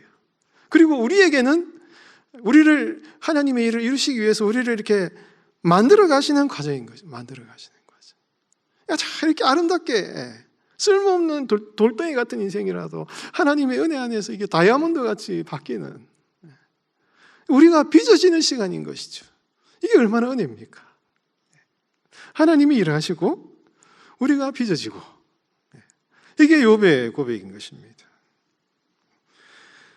기다림의 시간은, 침묵의 시간은 우리가 성장하는 시간이고 변화되는 시간이고 여전히 하나님이 일하시는 시간이라는 것입니다. 여러분, 이 사실을 믿고 여러분 낙심치 말고 인내하며 기도하시며 기다리시며 주님을 굳게 붙드는 그런 믿음을 꼭 가지시기 바랍니다. 여러분, 예수님께서 영생하도록 있는 양식을 위하여 일하라고 말씀하시니까 제자들이 주님, 그러면 어떻게 해야 하나님의 일을 하는 것입니까? 그렇게 얘기하니까 예수님께서 하나님께서 보내신 일을 믿는 것이 하나님의 일이다. 믿는 것이 하나님의 일이다. 제자들은 내가 뭔가를 해야 된다고 생각하는 거예요. 내가 뭔가 일을 해야 된다고 생각하는 것입니다. 그러나 예수님은 너희들이 뭔가를 일을 하기 이전에 하나님이 일하심을 믿어라. 그 믿음을 통해서 하나님이 일하시기 때문에 먼저 너희들이 행하려고 일하려고 발버둥 치기 전에 하나님의 역사하심을 믿고 믿는 것이 하나님의 일이기 때문에 그 믿음을 굳게 붙들어라. 예수님이 그런 말씀하시는 거잖아요. 그러니까 우리 성도들도 이런 하나님의 큰 섭리와 우리 인간의 노력과 선택과 결단이 이렇게 조화롭게 이루어질 수 있도록 하나님을 믿는 믿음을 강하게 붙들고, 그리고 내가 할 수 있는 것만큼 있다면 최선을 다해서 주님의 일을 감당할 때 하나님의 일이 이루어진다 이것입니다. 여러분, 오늘 새벽에 여러분 기도하러 나오셨을 때 여러분 기도를 응답하시는 하나님의 신실하심을 여러분 굳게 믿고 여러분 낙심치 말고 계속 기도하시기 바랍니다. 기도는 포기하면 안 돼요, 여러분. 포기하면 안 됩니다. 하나님이 응답하실 때까지 여러분 기도해야 돼요. 오늘 여러분 본문 우리가 읽지는 않았지만 2장 1절 말씀에 이렇게 말씀하고 있죠. 제가 봉독합니다. 1절에 그 후에 아하수에로 왕의 노가 그침에 와스디와 그가 행한 일과 그에 대하여 내린 조서를 생각하거늘. 이 그 후에라는 말이 이제 1장에 나오는 이 잔치 그리고 왕후 와스디가 폐위되고 그 다음 날 잔치가 끝나고 왕이 술이 깨었을 때, 그러니까 이제 뭐 이게 주석을 보니까 이게 아람어 번역에는 이게 아하수에로 왕이 술에 취한 상태에서 깨어나서 정신이 맑아졌을 때라고 이제 번역을 하고 있다는 주석이 나오고 있습니다. 그래서 1장과 2장 사이에서 그 후에라는 말이 이렇게 하룻밤 사이에 일어난 것으로 이제 보는 이제 그런 이제 성경도 있고, 그 다음에 1장 3절에 보면은 이제 1장에 일어난 사건이 아하수에로 왕 3년이었고 2장에 일어난 사건이 16절에 보면은 아하수에로 왕 7년이었습니다. 그러니까 에스더가 왕으로 이제 간택된 것이 아하수에로 왕 7년이기 때문에 이제 뭐 역사적으로 보면 거의 3년, 4년 가까이 긴 시간이 되었기 때문에 이 사이에 페르시아와 그리스와의 전쟁이 있었다. 이렇게 이제 해석하는 분들도 계십니다. 그러니까 2장 1절에 나오는 그 후에라는 말이 뭐 하룻밤 사이 일어난 일일 수도 있겠고, 뭐 역사적으로는 잘 모르겠습니다. 뭐 3, 4년이 긴 지난 시간일 수도 있을 것입니다. 그러나 중요한 것은 그 사이에 1절에 보면은 아하수에로 왕의 노가 그치고 또 와스디에게 행한 일에 대하여 내린 조서를 깊이 생각했더니 작하를 기억했다. 이 기억했다는 말이 단순히 생각을 떠올렸다는 말도 되지만 후회했다. 내가 왜 그렇게 했을까? 술김에 혹은 뭐 전쟁 가운데 뭔가 어려운 일이 있어서 뭐 회개했는지 모르겠어요. 그러니까 아하수에로 왕이 후회하는 이런 이제 생각이 들었다. 그런 얘기인 것이죠. 그러니까 이 에스더서에 보면은 하나님께서 그 절대 권력자의 왕의 마음을 이렇게 변화시키시는 일을 하신다 이것이에요. 앞으로 유다 민족들이 뭔가 위기를 당할 수 있는 상황인 거죠. 어려움을 당할 수 있는 상황인데 하나님께서 이 상황을 아시고 미리 아시고 왕의 마음을 이렇게 변화시키시는 것을 이제 에스더서가 표현하고 있는 것입니다. 하나님이 어떻게 그 당시 절대 권력자의 마음과 생각과 중심을 변화시키셔서 하나님의 일을 이루어 나가시는가 하는 것을 에스더서에서 표현을 하고 있는 것입니다. 이런 이 아하수에로 왕의 마음을 주변의 신하들이 다 읽고 왕이 지금 뭔가 이렇게 후회하고 좀 회개하는 마음이 들었구나 하고 왕이 눈치를 보는 거잖아요. 그러니까 주변 신하들이 그런 눈치를 딱 보고 이거 뭔가 얘기를 해야 되겠다 하고는 오늘 여러분 2절, 3절 이런 말씀을 계속 보면은 주변 신하들이 그럼 왕이시여 이렇게 하시면 좋겠습니다 하고 막 조언을 하는 거예요. 그래서 그 말을 듣고는 이 왕이 그렇게 해야 되겠다 하고는 이 일이 일사천리로 진행이 되는 것입니다. 뭐 이 일을 하는데 여러분 에스더가 뭐 이렇게 뭐 일을 했습니까? 아무것도 안 했어요.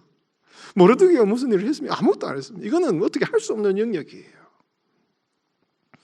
그러나 하나님이 그 사람들의 마음을 변화시키시고 상황을 움직이시는 거예요. 여러분들이 속한 이 가정과 이 직장과 삶에서도 여러분들의 어떤 삶의 다양한 어떤 상황들, 어떤 그런 이 결정권자들의 마음, 이게 너무 중요하잖아요.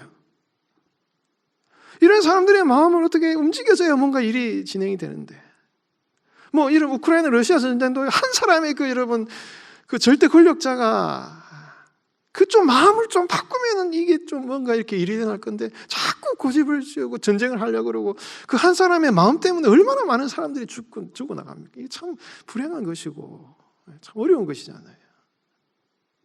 하나님이 그 한 사람의 마음을 변화시키는 일을 하시는 것이죠.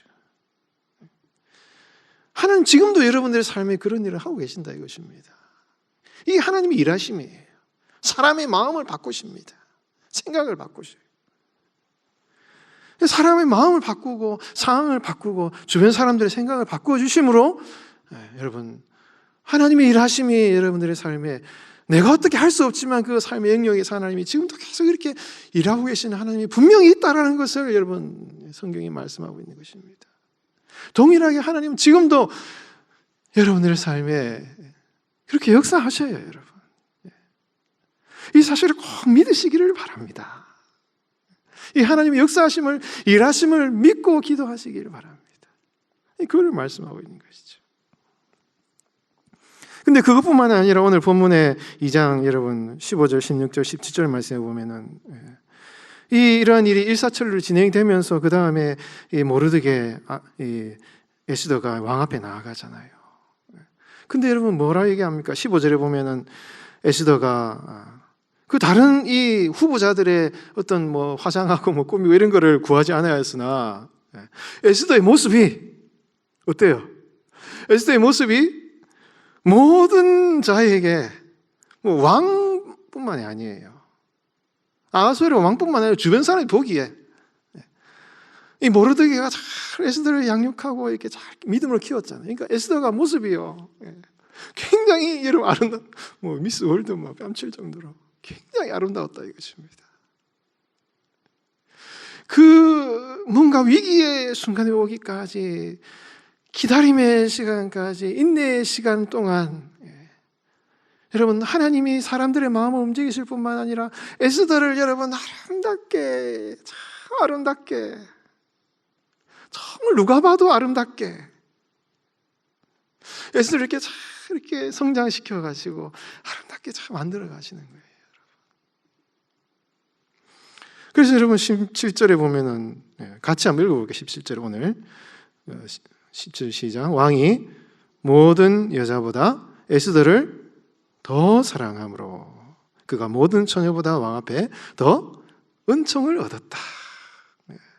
여러분 에스더가 그 어느 누구 사람 여인들보다도 아름다운 모습으로 딱 나아가서 결국 이 에스더의 모습이 정말 그 페르시아 왕실에서 아름답게 빛나고 그래서 왕의 은총을 받아서 이 유다 민족이 멸족당하는 그런 위기를 넘어서 사람을 구원하는 민족을 구원하는 그런 일에 여러분 쓰임을 받는다 이것입니다. 여러분 우리 성도들의 기도와 믿음과 인내의 시간 동안 어떤 일이 일어나는지 하나님 어떻게 일하시는지를 에스더서는 보여주고 있는 것입니다. 똑같습니다 여러분. 우리 성도들의 삶도 똑같습니다. 자꾸 여러분 기도하시면서 인내 믿음의 길을 걸어가시면서 답답한 마음이 있고 낙심되고 하나님이 침묵하신다 보이지 않으신다 하나님이 나를 위해서 일하시나 왜 하나님 잠잠하십니까? 침묵하십니까? 하나님 원망하는 마음이 여러분 있으신 성도님들 계십니까? 다시 한번 여러분 말씀을 붙들고 굳게서리 에스더서를 통해 주시는 성령께서 여러분 주신 하나님 말씀을 다 붙드시기 바랍니다. 하나님은 지금도 여러분들의 기도를 들으시고 일하고 계신다. 그리고 욥을 정금같이 빚으신 하나님 에스더를 모든 사람이 보기에 아름답게 빚어 이제 여러분 자라게 하신 그 하나님께서 그 인내와 기다림의 시간을 통해서 여러분들을 정말 아름다운 하나님의 사람으로 만들어 가시는 시간이다. 너무 이 기다림의 시간은 인내의 믿음의 시간은 축복의 시간이다 하는 것을 여러분 확신하시고 여러분 소망을 가지고 여러분 계속해서 멈추지 말고 포기하지 말고 여러분 기도하시는 이 새벽 시간 되시기를 예수님의 이름으로 축원드리겠습니다. 같이 기도하겠습니다. 하나님 아버지, 우리 사랑하는 성도들 이 새벽 시간 주님을 의지하여서 주님 간절한 마음으로 이 새벽 자리에 나왔습니다. 우리 성도들 이 자리에 나오기까지 많은 어려움과 시험과 고난과 어려움 속에서 주님을 바라보는 믿음으로 이 자리에 나왔습니다.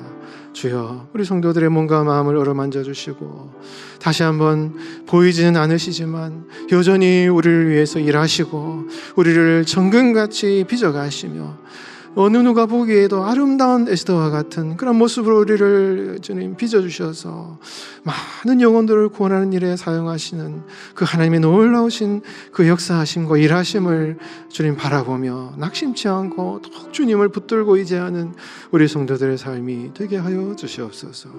그래서 그 인내와 믿음의 기다림의 시간이 지나서 우리 성도들의 삶에 찬란한 하나님의 영광이 나타나고 주님, 많은 사람들에게 주님의 선한 축복을 전하는 하나님의 영광스러운 주님의 도구로 쓰임받는 우리 성도들의 삶이 되어질 수 있도록 도와주시고 그 영광의 순간까지 믿음으로 인내하며 나아가는 우리 모든 성도들 될 수 있도록 주님 축복하여 주시옵소서. 우리 성도들이 시간을 가지고 나온 간절한 마음의 소원과 기도의 제목을 주님 들어주시고 주님 주께서 응답하여 주시고 주님의 때에 신실하게 주님 역사하여 주시옵소서. 물질의 문제, 또한 가정의 관계의 문제, 여러 가지 육신의 연약함의 문제, 믿음과 신앙의 여러 가지 갈등 가운데 있는 성도들이 있습니까? 주님께서 모든 문제가 다 풀어지고 해결되게 하시고 육신이 강건해지며 물질의 재정의 문제가 다 해결되어지고 주님 깨어진 관계, 주님 끊어진 관계, 막힌 관계의 담이 허물어지는 역사가 일어날 수 있도록 우리 성도들의 삶을 축복하여 주시옵소서. 감사드리며 살아계신 예수님의 이름으로 간절히 기도하옵나이다. 아멘. 하나님의 말씀은 사무엘상 16장 1절에서 7절까지의 말씀입니다. 구약성경 433면쯤에 있습니다. 사무엘상 16장 1절에서 7절까지의 말씀 433면쯤에 있습니다. 사무엘상 16장 1절에서 7절까지의 말씀 한 절씩 교독하겠습니다. 여호와께서 사무엘에게 이르시되 내가 이미 사울을 버려 이스라엘 왕이 되지 못하게 하였거늘 내가 그를 위하여 언제까지 슬퍼하겠느냐. 너는 뿔에 기름을 채워 가지고 가라. 내가 너를 베들레헴 사람 이새에게로 보내리니 이는 내가 그의 아들 중에서 한 왕을 보았느니라 하시는지라. 사무엘이 이르되 내가 어찌 갈 수 있으리까. 사울이 들으면 나를 죽이리이다 하니 여호와께서 이르시되 너는 암송아지를 끌고 가서 말하기를 내가 여호와께 제사를 드리러 왔다 하고 이새를 제사에 정하라. 내가 내게 행할 일을 가르치리니 내가 내게 알게 하는 자에게 나를 위하여 기름을 부을지니라. 사무엘이 여호와의 말씀대로 행하여 베들레헴에 이르매 성읍 장로들이 떨며 그를 영접하여 이르되 평강을 위하여 오시나이까. 이르되 평강을 위함이니라. 내가 여호와께 제사하러 왔으니 스스로 성결하게 하고 와서 나와 함께 제사하자 하고 이새와 그의 아들들을 성결하게 하고 제사에 정하니라. 그들이 오매 사무엘이 엘리압을 보고 마음에 이르기를 여호와의 기름 부으실 자가 과연 주님 앞에 있도다 하였더니 함께 봉독합니다. 여호와께서 사무엘에게 이르시되 그의 용모와 키를 보지 말라. 내가 이미 그를 버렸노라. 내가 보는 것은 사람과 같지 아니하니 사람은 외모를 보거니와 나 여호와는 중심을 보느니라 하시더라. 아멘. 이렇게 매일 새벽기도에 나오셔서 우리 참 기도하신 우리 성도님들의 삶에 하나님께서 은혜를 베푸시고 모든 어려움을 이렇게 기도로 잘 이겨 나가게 하실 줄 믿습니다. 이렇게 새벽에 기도하는 게 참 하나님의 축복의 통로인 것 같습니다. 아무리 어려워도 이렇게 새벽에 깨어 기도하는 성도들은 소망이 있는 것이죠. 여러분 낙심치 말고 기도의 줄을 꼭 붙드시길 바랍니다. 여러분 어떤 사람이 구덩이에 빠졌어요. 이거 죽을 상황에 빠진 것입니다. 밧줄이 내려왔어요. 여러분, 이 밧줄을 놓으면 이게 죽는 것입니다. 기도의 줄을 붙잡는다는 것이 그런 것 같아요. 우리가 놓지 않고 기도의 줄을 꼭 잡고 그 줄을 붙잡고 올라가면 거기에는 하나님이 계시잖아요. 주님이 그 끝에 계십니다. 주님이 여러분들에게 기도의 줄을 내려주셨기 때문에 우리가 구덩이에 빠져도 그 기도의 줄을 붙잡고 있으면은 결국은 평안의 길로, 구원의 길로 도착하게 되고 그 끝에는 하나님이 계셔요. 기도한다는 것이 그런 것 같습니다. 처음에 기도의 시작은 이 구덩이에서 어떻게 내가 이 상황을 이겨볼까, 이 고난을 어떻게 내가 극복해 볼까. 기도의 시작은 그런 거예요. 그러나 여러분, 이 기도의 줄을 붙잡고 끝까지 올라가면은 여러분, 그 끝에는 하나님이 계셔요. 시작은 내가 힘들어서, 고난이 있어서, 어려워서 이거 놓으면은 내가 죽을 것 같아서 그래서 내가 이 기도의 줄을 잡았는데, 그 끝에 가면 여러분, 하나님의 마음에 도달합니다. 하나님의 뜻에 합한 사람이 돼요. 이게 기도죠. 시작은 나의 문제, 나의 어려움이지만은 기도의 정말 끝은 하나님의 마음에 도달합니다. 그래서 여러분, 간절히 기도하면 기도할수록, 정말 주님께 간곡히 기도하면 기도할수록 이런 하나님의 마음에 합한 사람이 돼요. 하나님의 뜻에 도달하게 됩니다. 여러분, 하나님의 뜻대로 산다는 것이 여러분 인생의 마이너스가 아니에요. 그게 내가 손해보는 일이 아닌 것입니다. 내 마음대로 해야 되는 것이 손해지, 하나님의 뜻에 가까우면 가까울수록 우리가 복된 성공하는 길인 것입니다. 여러분, 이거 오해하시면 안 돼요. 하나님의 뜻대로 가는 것은 현실적인 우리의 삶에 마이너스 되는 게 아니라 진짜 영육의 큰 복을 받는 것이 이 하나님의 마음에 합한 사람, 주님의 뜻대로 사는 사람의 결말인 것입니다. 그러니까 우리가 그걸 알고, 여러분, 큰 바위에 밧줄을 묶어놓고 줄을 당겨 보십시오. 그 바위가 내한테 옵니까? 내가 바위한테 갑니까? 우리가 주님을 붙들고 기도의 줄을 당기면은요, 물론 하나님 우리의 어떤 상황을 변화시키시기도 하지만은 우리가 주님께 더 가까이 나아가는 은혜를 주셔요. 어떻게 보면 그게 진정한 축복인 것입니다. 여러분, 그래서 이 기도한다는 것은 우리의 삶의 모든 고난의 문제가 해결되는 것일 뿐만 아니라 진정한 축복의 자리에 도달하는 것이고, 그것은 하나님의 뜻대로 살아가는 성도의 삶에 은혜가 있는 자리가 그 자리인 것입니다. 여러분, 기도의 줄을 놓지 마시고 계속해서 여러분 이 새벽의 자리를 끝까지 여러분 붙드신 여러분 되시기 바랍니다. 여러분, 이스라엘 백성들이 하나님께 요청을 했어요. 이방 민족들이 막 쳐들어와가지고 막 늘 괴롭히는 거예요. 너무너무 힘든 거예요.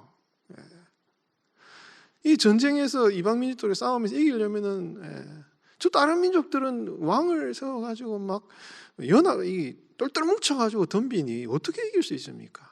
이거 보니까 이 상황이 어려운 것입니다. 그러니까 이스라엘 백성들이 하나님께 뭐라고 했죠? 우리도 왕을 좀 세워주세요. 이 동기가 어떻습니까?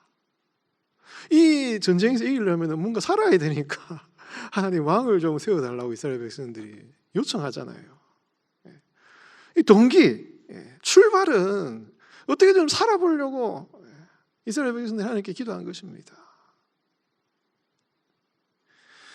그러나 여러분, 그 이스라엘 백성들의 그 기도가 시작은 그들의 삶의 절박함이었지만 그 끝은 무엇이었습니까? 메시아의 왕국이에요. 메시아의 왕국. 이게 이스라엘 백성들이 기도할 때 그 끝이 하나님은 어떻게 그것을 하나님의 메시아의 나라를 이루실지 이스라엘 백성 상상도 했겠습니까? 상상하지 못했어요. 그 처음의 시작은 그들의 필요와 고통과 아픔이었지만은 결국 하나님은 사울과 다윗과 열왕들과 결국은 메시아 예수 그리스도를 통하여서 하나님의 나라를 이루시는 그 놀라운 일을 하나님이 이루어 가신다 이것입니다. 이게 하나님의 응답의 법칙이에요. 그 과정은 굉장히 어렵고 쉽지 않았지만은 그러나 결국 하나님께서는 이 이스라엘 백성들의 요청, 그들의 삶의 필요를 통해서 그 기도를 통해서 하나님의 나라를 이루신다는 것을 우리가 기억해야 되는 것입니다. 여러분, 기도는 나 자신의 욕망을 이루는 도구가 아니에요. 하나님의 뜻을 이루는 것입니다. 그러나 기도의 출발점은 여러분, 기도의 출발점은 우리의 고난의 상황이에요. 기도의 시작은 우리의 삶의 어려움입니다. 그래서 여러분 거기서부터 기도를 시작해야 되는 것이에요. 구덩이에 빠져있는 그 어려운 상황부터 기도를 시작해야 되는 것입니다.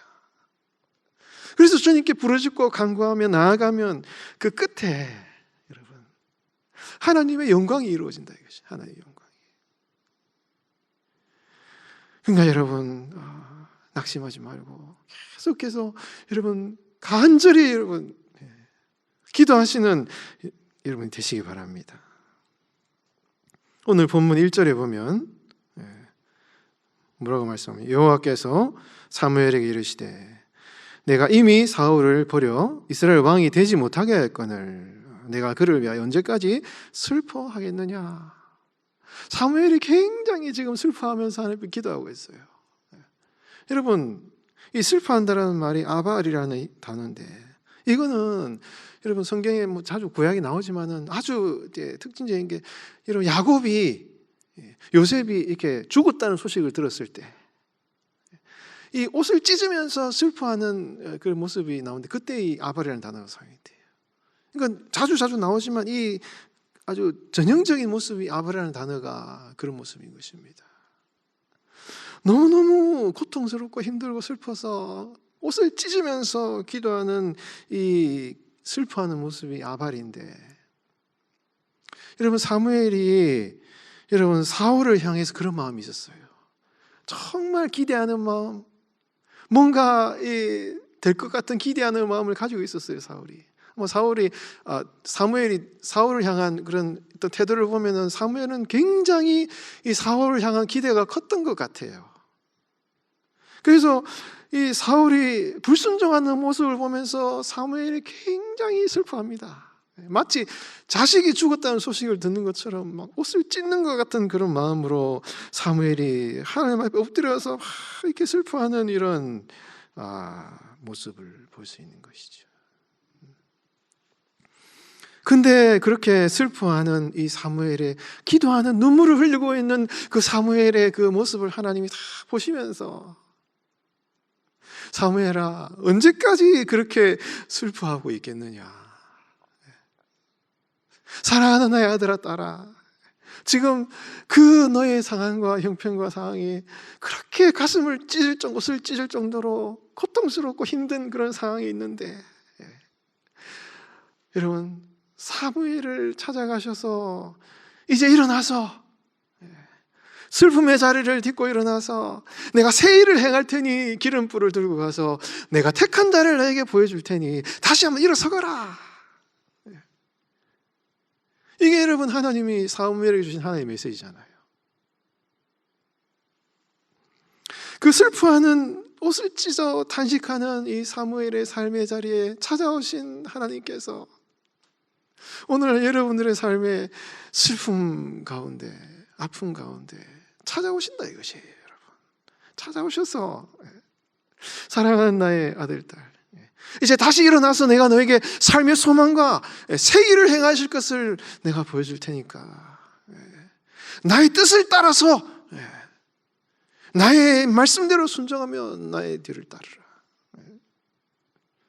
이렇게 말씀하시는 것이 여러분 성령님의 말씀인 것입니다. 오늘도 여러분 우리를 찾아오신다 이것이 여러분. 고통 중에 부르짖는 성도의 삶에 찾아오신다 이것입니다. 이 슬픔의 문제를 해결할 수 있는 새로운 대안을 보여주셔요. 이게 얼마나 큰 소망인 것입니까?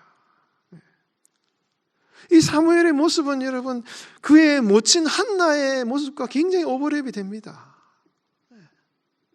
한나도 자식이 없어서 슬퍼하면서 그 아이를 낳지 못하는 고통 중에 그 기도의 시작은 그 고통이 문제예요.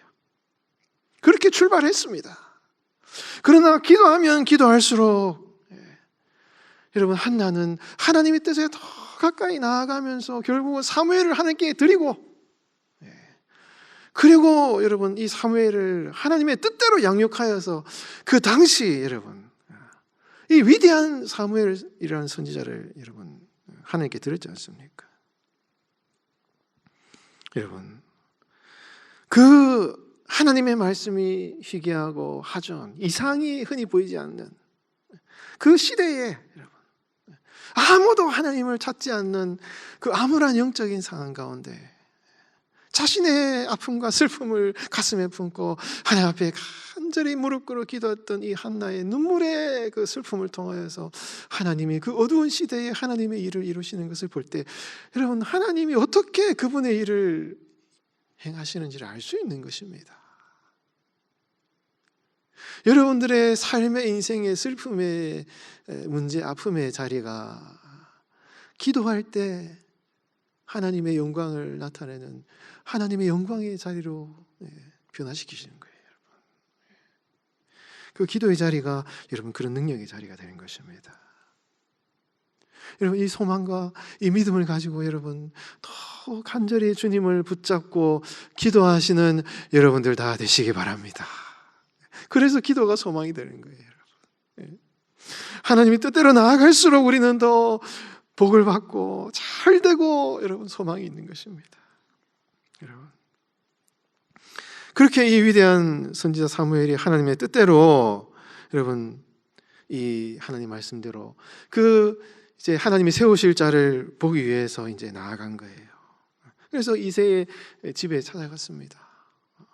하나님이 택한 사람이 누굴까 기대하는 마음으로 갔겠죠. 이제 제사를 드리고 성결케 하고 이제 이새의 가족들이 모여가지고 제사를 드리는데 아니나 다를까 장자인 누가 나옵니까? 6절에 보면은 사무엘이 이새의 엘리압을 딱 보고 아주 키도 크고 아주 잘생기고 좋아 보이는 사람 엘리압. 하나님이 처음에 사울을 세울 때 그 모습을 상상하는 거죠. 사무엘이 사울은 키도 크고 아주 준수한 사람이었기 때문에 뭐 창도 잘 던지고 아주 뭐 전쟁에 능한 사람이었기 때문에 그런 하나님을 택한 거를 사무엘이 경험했기 때문에 이번에도 그런 사람을 하나님이 세우시나 보다 하고는 엘리압이 딱 지나가는 걸 보고 6절에 보면 6절에 여러분 보십시오. 사무엘이 엘리압을 보고 마음에 이르기를 과연 진짜 정말로 여호와께서 기름 부실 자가 여기 왔구나 하고는 기대하는 마음으로 이렇게 한 것입니다. 근데 이게 뭡니까? 결국은 뭡니까? 이게 여러분 하나님의 관점은 달랐죠. 사무엘은 과거에 사울을 뽑으신 경험이 있기 때문에 그 경험, 선입견을 가지고 있었다 이것입니다. 선입견을 가지고 있었어요. 그래서 하나님께서는 이 사무엘의 관점을 보시면서 경각심을 일으키시면서 야 사무엘아 나는 사람의 외모를 보지 않고 나는 그 사람의 중심을 본다. 나는 사람이 보는 것과는 관점과는 다르다. 그렇게 하나님이 말씀하시면서 이 사무엘에게 하나님의 뜻을 딱 보여주시잖아요. 여러분 이 말씀을 여러분 잘 기억해야 되는 거예요. 이게 어떤 의미인지 하나님이 외모를 보시지 않고 중심을 본다라는 말이 이게 여러분 이게 중심이라는 이게 하나님 뭘 보신다는 얘기입니까? 만약에 중심이란 이 말이 인간의 어떤 조건적인 자질이나 능력을 이제 표현하는 것이라면 이거는 또 하나의 외모예요. 또 하나의 외모. 이거는 하나의 또 하나의 조건이 되는 것입니다. 여러분, 하나님이 중심을 보신다고 하시면서 다윗을 택하신 것을 볼 때 이 중심이라는 말이 어떤 의미를 가지고 있는지를 우리가 알 수가 있는 것이에요. 해석할 수가 있는 것입니다. 여러분, 다윗은 목동이었습니다. 그 당시 양을 친다라는 것은 제일 천한 사람이 하는 일이에요. 제일 보잘것없는 사람이 시키는 일이에요. 그 당시에 남자가 능력이 있다는 것은 전쟁을 잘하고 준수하고 키도 크고 힘도 세고 남자다운 사람이 능력 있는 사람이 인정받는 사람이에요.